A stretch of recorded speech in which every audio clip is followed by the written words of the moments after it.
Hello and welcome to an all-new edition of Defacto Review with Jargle Defacto, Terence Edwards, and myself, Grace Brown. We're live on Twitter at #Defacto, as well as on Facebook at VTelevision Mongolia. Coming up on the program. As Mongolia's debt repayments loom, will it turn to the IMF or China for help? New questions are raised over the controversial sale of the Erdenet mine earlier this year.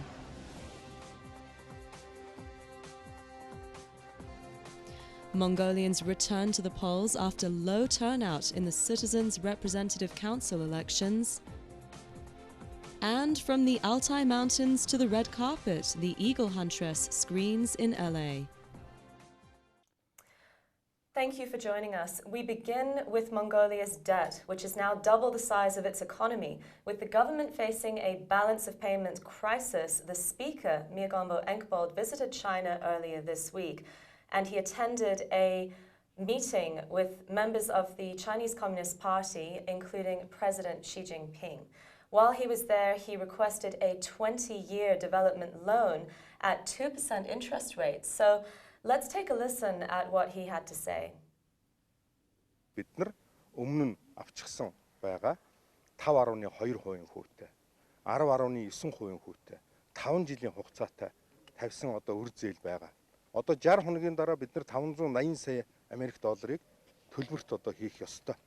Тэгэхээр бид өнөөдөр тэр төлбөр тооцоо хийх энэ асуудал дээр бол бид нар маш олон талын их усүр хөрөнгө санхүүгийн боломж бололцоог бол судлаж ажиллаж байна. Okay, so Terry, he's saying that first payment for the $580 million Trade Development Bank of Mongolia, bond, has to be made in 60 days. Is it as urgent as that? So I think it just wasn't very clear in his statement. Mongolia doesn't have to pay the principal until March 2017. Right. What he's most likely talking about is the interest payment, and he actually did mention the interest just beforehand, and that actually Mongolia pays twice a year, so one of those is December, so I believe that's what he's talking about there.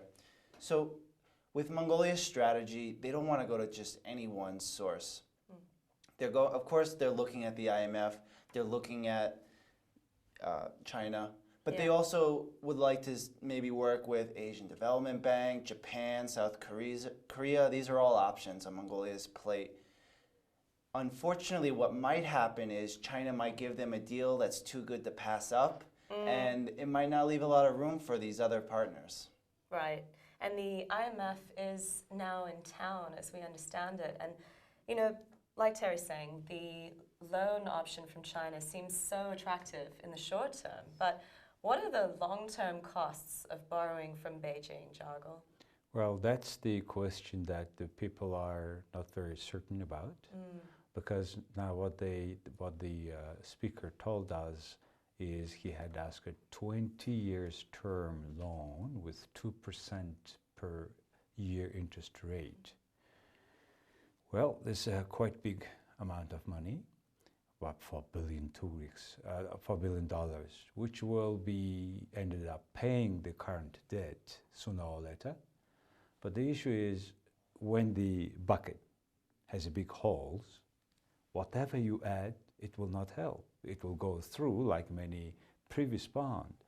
So now it's twofold. One, of course, as you said, IFC.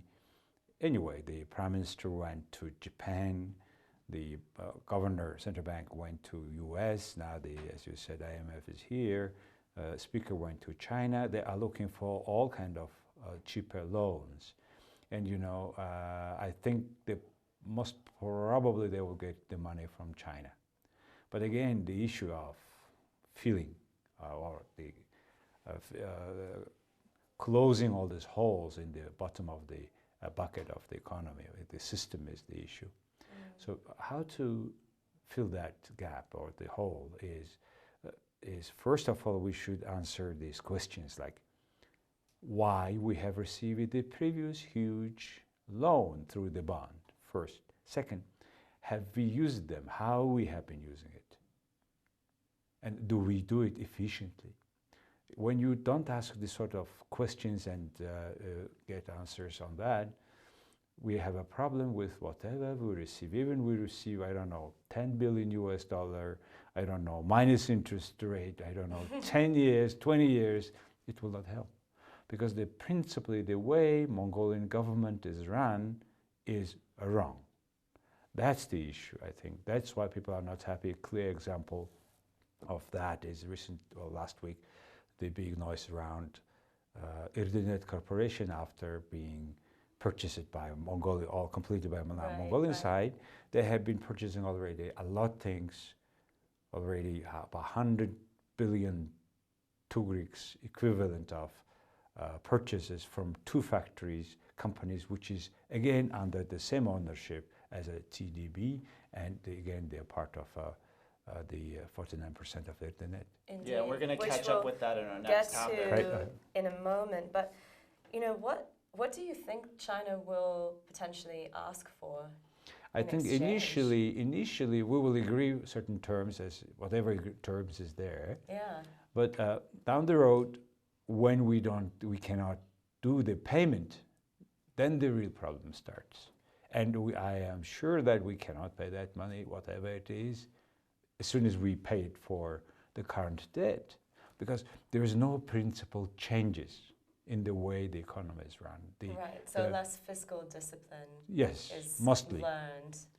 And physical discipline is connected with the ownership of the government of many, in particular mining big assets, and run very badly.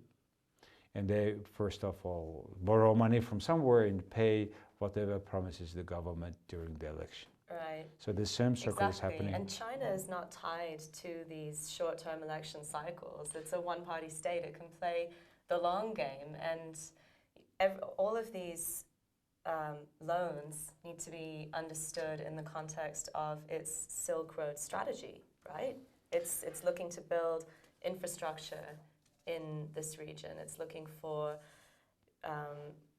its companies to come through, its goods to come through. So yeah, this is a huge investment on China's side under that initiative, One Belt, One Road. Exactly. And if I can just add, there's talking with some government officials, they're looking at needing about $3 billion to get them out of this economic hole they're currently in. Yeah. IMF, you know, there hasn't been anything official stated, but we're looking at about 1.5 billion. So they won't cover that all, but China can. And what Mongolia really has to do is now weigh the political capital and the economic capital that China can hold over it. So that's the key decision making here. Yeah, it definitely won't be easy. Well, moving on now to the second topic on our agenda this week, which you've already raised. You know, more questions this week have emerged about the sale earlier this year of the Erdenet Mining Corporation, which was just one day before the elections, and that 49% stake had previously been held by Russia and is now held by the, it was bought allegedly by the Mongolian Copper Corporation. A private company. Yes. So, you know, this week, what came out of that was a press release from the deputy speaker, Niam Dorch. Niam Dorch. Yes, Niam Dorch. So he was bringing up $100 billion, not dollars, tugrik in payment, big difference. 100 billion tugrik in payment. And if you look, we can dissect that. So there's 15 billion tugrik for a 5-year contract with the Hutol cement plant. So that'll run until 2021, and Erdenet Mining Corporation will get their cement exclusively from them. The other portion is 87 billion tugrik, and that's coming from the Darhan metallurgical plant, and they'll be delivering steel to the Erdenet. So I believe we have a clip explaining this, and it's also worth mentioning that the deputy speaker is also claiming that Erdenet is behind on its tax payments, which is not only surprising but alarming because it's such an important contributor to Mongolia's tax revenue. That's right. Big part of the budget. So if we can go to that clip. 8 сарын 25-ны өдөр Эрдэнэт төлөвлөр Көтлийн цамжихын өдрийн хооронд нэг гэрээ байгуулагдсан байна. 2017 оноос 2021 оны хооронд 5 жил шухаа нийлүүлнэ гэсэн юм гэрээ байна. Энэ гэрээнд нэг сонин заалт орсон 4-р зүйлийн 2-т нь урьдчилгаа төлбөртэй байна. Тэр нь 15 тэрбум 258 сая төгрөг байна. Энэ урьдчилгаа төлбөрийг жил бүрийн 1-ний сард хийнэ гэсэн юм нэг гэрээ.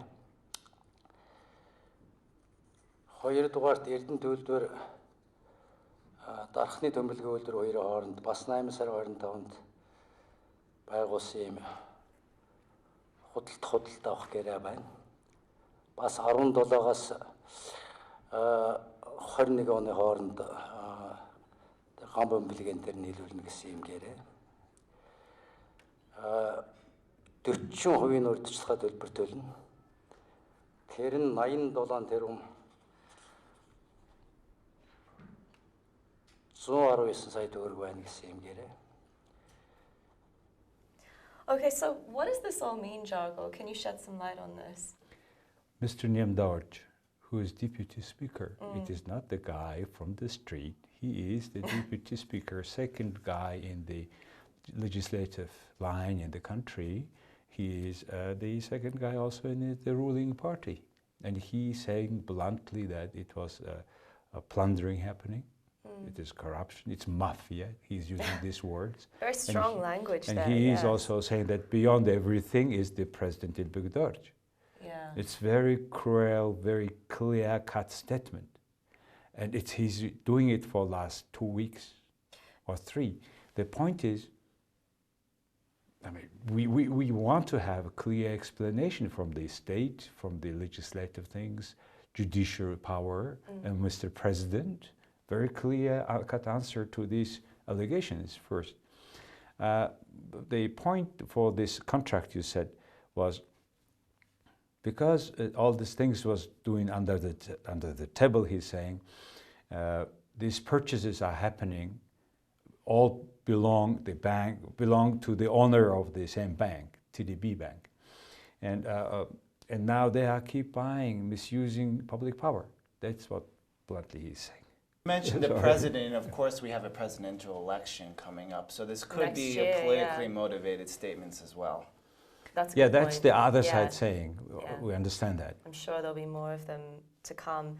And we should also note that in an interview with the Daily newspaper earlier this week, TDB, Trade and Development Bank CEO Mr. Orhan denied allegations that the bank owns these shares of EMC. He said that the bank advised on the sale and loaned funds for it, but the CEO is actually a staff member of Trade and Development Bank. yes, So yeah. The issue is about according to Mr. Nyamdorj, the majority owner of the TDB Bank owns the rest of legal entities, including the cement yes. plant, So there's and definitely some metallurgy collusion going plant, on. and copper corporation as well. That's what the allegation is. And now the country is expecting every day the clear-cut statement from the state Hural. That's the big problem. There was just so little transparency in this transaction, and that's why everybody's guessing and Pointing fingers that's left, why right, it's and very centre. scary. yeah.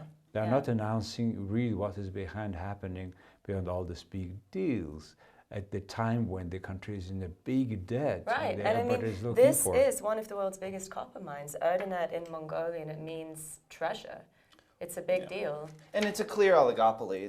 This is every line of the chain. Yeah, Yeah. particularly this last week's happenings, purchasing all these things like this in closed way, no tender. And it is no planning, looks like. And plus, now if it is normal company, if there is normal corporate good governance, now it's a time for board to come in and check with the CEO, what are you doing? And have you been on tender? Is it right? It is not happening. That's why people are not happy. And it's Mongolian ordinary people want to understand exactly what's happening behind. So still a big question mark. So some legislation may in the future have to come down on monopolies, oligopolies. What we are afraid of is that And oligopoly. Sale of public assets. I mean, this was, for many Mongolian people, a lot clearer when it was owned by Russia than by a private Mongolian entity, which it is now. So it's ostensibly 100% Mongolian owned, but as you mentioned, Terry, those tax revenues aren't coming in.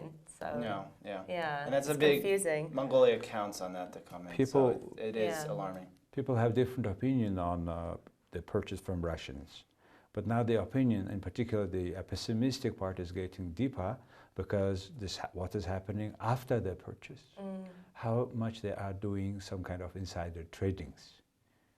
I mean, they're buying things for 5 years ahead and paying it now 40%. What is it? It's now in countries in a crisis. What kind of things will happen? Who is doing their risk management? Do they do it? Good question. That's why people are very uncertain. Yeah. And that's very uncertain time for Mongolians. Well, speaking of uncertainty, there were local government elections held this week and again today. Voting for Citizens Representative Council elections were held on Wednesday, but there was low voter turnout, so they had to hold them once again today. You know, there are some issues raised by the GEC here. General Election Committee. Yeah, the General Election Committee. Could you guys shed some light on those? Yeah, today, for example, I was last week on Sunday abroad, so I had to go today You for voted? voting. Yeah, Good. yeah, I Where went did you there vote? and I voted at the in my constituency, and then a person there was one guy from People's Party was complaining that the Democratic Party is giving money to the voters, calling them.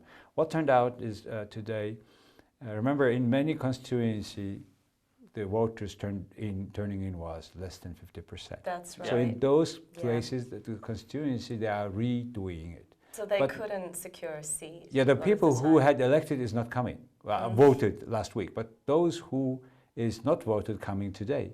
But what happened was because this local committee has all information about every voters, now they keep receiving phone calls, there are certain attempts to try to buy out the votes before the voting places. The ones who stay at home. Yes, that's what the People's Party manager was complaining when I came out. Yes. The Mongolian People's Party. In other words, now, first, Mongolians are not coming to vote. In as many as 135 constituencies, right? Can you imagine? And how low is the activity of Mongolians? And the reason is why, right? The question is why. So I think, to me, because now Mongolians, ordinary Mongolians, don't believe or believe very shallow, they trust very low in the Mongolian government. So that's raising the questions. Why? Because many criminal files are being just talking all the time. Nothing is finished. So that's why there is no mechanism in this country to check and act upon that. So that means judicial system, other systems, they are under the control completely, which is supposed to be independent.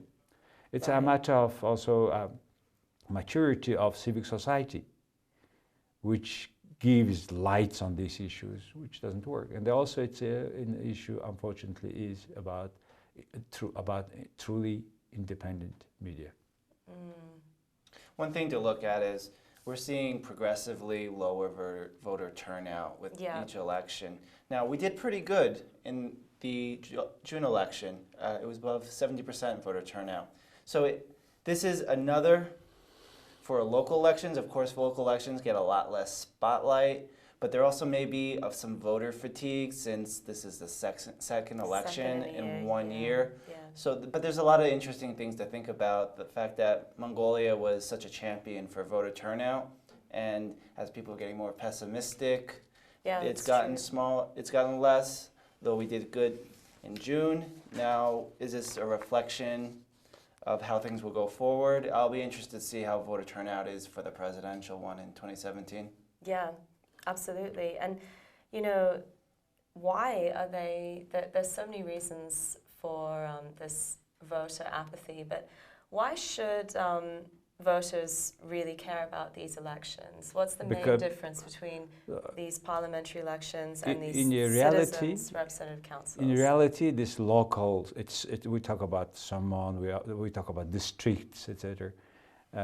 We talk about Horo, which is the lower administrative unit in the district. Okay, and it's very important because they deal with your utility quality, your road quality, daily life, so whatever you face. Issues much closer to home. Very close. Yeah. And yet people are paying less attention. Two reasons. One is Mongolians think that everything should be from the top, from the very top. And we don't have that much community cooperation sense, I would say. Well, we are nomads, of course, one reason. The other reason is we're not creating discussions, meaningful, factful discussions in our daily life. That's about the concern. Politics and local about governance. everything we have today. We just jump only to the minister or to the president, everything. But our daily life, our road, it's our case. And we should, in a democracy, we should go to the local, that guys we are electing today, these guys who should solve these issues. Yeah, to get local elections more popular would make sense for decentralization, for these municipalities, these districts, these horos, to actually have any authority to go forward to fix the issues that residents have. Yeah, like pursuing more sustainable development and boosting herders' livelihoods, for example. Exactly. And I mean, there's so many economic costs too of constantly having to hold more and more election days. I mean, this is expensive. Today's a Sunday, but these are public holidays whenever they have to do them. It shows we have to do something like in some countries, if you don't vote, you pay penalty. Oh. Maybe this sort of, either something like this. Australia has it by law, it's conscription. Yeah. So we don't do this. There are many countries they pay. And I think this is one way. I think they're punishing us all by the prohibition no, well, you know, on the sale of alcohol they keep. You may go there. If you don't want to vote, you turn in and say that I don't want to vote. Just put the plain paper into the machine. That means he did legally the voting, but he is not agree with voting system at all. So that's one way of. But protest vote. Again, not to organize. What does it really achieve? Not to organize every Sunday election. we should go. We should go take some measures. One. Now, secondly. So if you don't turn, the vote is not enough. Then they again organize voting for those who is not voting, those who is not voting. Then it turned out for a small country like Mongolia, disclosing a lot of information. Now the competing parties know who is not voting, and they are attacking, or they are trying to make impact on those who is coming later on. So that's the system. And finally, I think all these elections happening in 2 elections, we should arrange a little bit differently. Maybe IMAG election, or half of the election seats are elected every that time, etc., like in many democracies. So we cannot, if we elect everybody one day at all level, then we change completely new government, which is kind of certain absence of the governance for certain days. Well, apparently the MPP has the lead so far. So yes, that seems to be the preliminary outcome. Let's see what happens and watch this space. But finally, The Eagle Huntress, starring a Mongolian Kazakh teen, premiered in LA this week. It's a documentary about the first female in her society to become an eagle hunter, Ashurpan.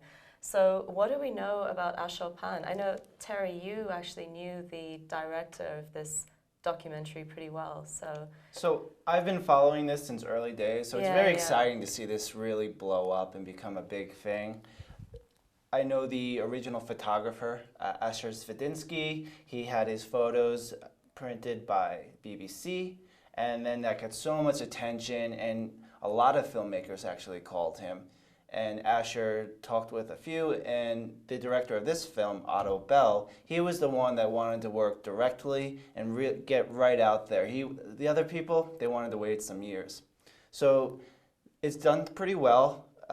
It was presented at Sundance as well as the Toronto International Film Festival. And it did pretty well critically, didn't it? Yeah, and it's gotten so much steam that you have a lot of big names behind it. The actress from the Star Wars movie, the producer Morgan Spurlock, who did the documentary Super Size Me, and some others. So there's a lot of attention getting to this, which is really exciting for the Kazakh community. It's really exciting for Mongolia and its tourism. There's big things coming here. You know, I met this young lady few months ago in Bayingulgi Amak. She was studying at the Turkish school in Bayingulgi Amak. We met, and she was very famous already by that time, the photo, everything. But looking at bigger picture, this kind of things, you know, Mongolia is now on the international world scene of cinematography or opera, wherever. That's a good sign for, as you said, for marketing of Mongolia, and also tourism and the film industry. Yeah, this is, you know, we now keep talking about Mongolia, corruption, economic crisis, all this stuff, big foreign debt. Then suddenly another good news comes, which shows that life is going on. First woman in 12 generations to become an eagle hunter. So some academics and observers have argued that that's not entirely true, but whatever the case is, let's not dwell on that. This girl's really inspiring, and I think a lot of people are going to get a lot out of this movie. There's some talk of some Oscar nods. That's right. I know the animation rights have been sold, so this could become a feature in the animation world. So there's a lot of exciting things to look here. Ashopan, the animation. Wow, well, we'll look forward to that. And that brings this edition of Defacto Review to an end. Thank you for joining us, and we hope you can tune in again next week. From Jargal, Terence, and myself, Sahin Amrare. Thank you. See you later. Good night, Olabatar. Thank you.